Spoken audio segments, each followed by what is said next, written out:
What does success mean to you?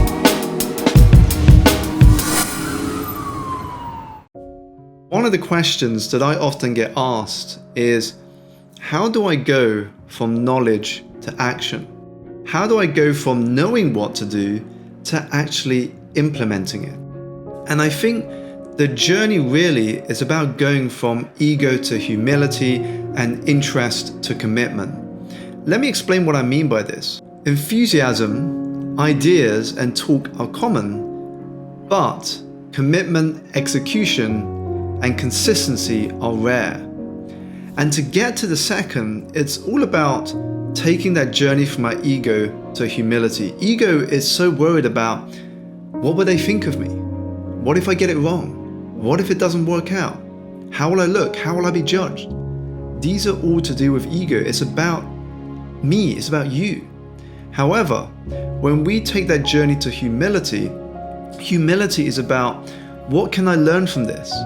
How can I come back stronger? When something doesn't work out, what is the lesson here? What can I improve? Humility is seeking to be that eternal student. It is seeking to constantly grow.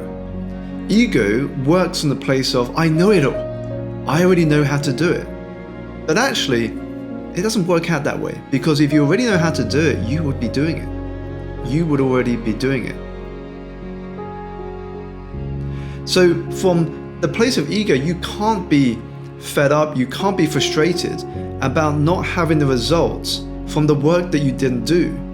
But when you move from ego to humility, you also move from interest to commitment. When you're interested, it's like making a New Year's resolution. I'm interested to be healthier, I'm interested to apply for that new job, I'm interested to start that new business idea or project. But the reason many people repeat the New Year's resolutions again and again and again is because they're only interested. When you make that journey to commitment, in your mind, you've told yourself, I will do this, this is going to happen, then this is where you finally make the steps from knowledge to action. Because once you're committed, your language is the first thing that shifts. You start to say to yourself, I must do this, I will do this, and more importantly, how will I do this? And it is in that how in which the magic happens, because when you start asking yourself, how am I going to do this? Who do I need to speak to?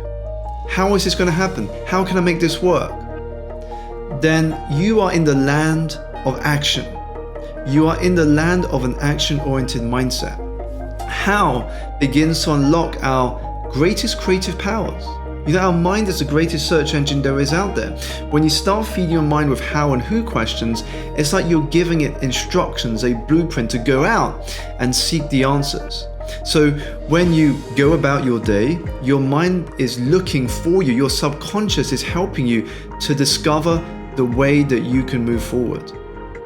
So really, when we think about how do I go from knowledge to action, it is really a question of, are you humble enough to learn from others? Are you humble enough to understand that you do not know everything? None of us do. We are always, what I would say, a work in progress. There is no end. And let's talk about that briefly. The reason there is no end is because if there is an end, then what next? What next? It is why the sports team finds it easy to win the first title, but harder to win it again and again and again. And that's because when we see something as the end, then what next? Chances are we get complacent.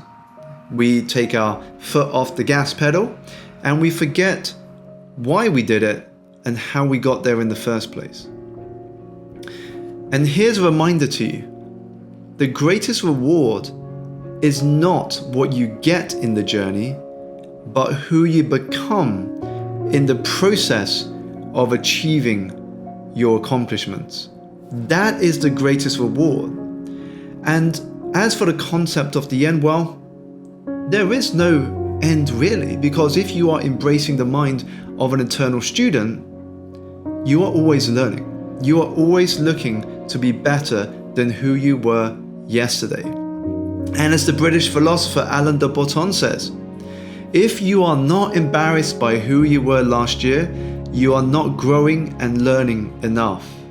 So that's the first question I have for you, is how can you approach each day, experience, and conversation with a humility to learn, to listen, and to realize that you do not have the answers and that it is okay to ask for help. Because even the greatest leaders, companies, and thought leaders on our planet, they all have mentors and coaches for a reason. Because they realize that we do not see the world as it is, we see the world as we are. And so when we have different people to advise us who are not always in our industry, it gives us new perspectives to bring into our thinking. The next question to ask yourself is, are you interested or are you committed? And there is a big difference. Only when you are committed, you are able to channel your energy, your attention, and your focus into what is most important. And when you know what is most important, the greatest challenge you have is to design your life and your career around those answers. So once you have commitment and you have the humility to want to learn and embrace that mindset of an eternal student, that is when you go from knowledge to action. Thank you so much for watching. If you enjoyed what you heard and watched, please do make sure to give this video a like below, subscribe to my channel, and if you have a video suggestion idea for me, I would love to hear from you. Drop me a message at simon@simonalexanderong.com, and in the meantime, I will see you in the next video.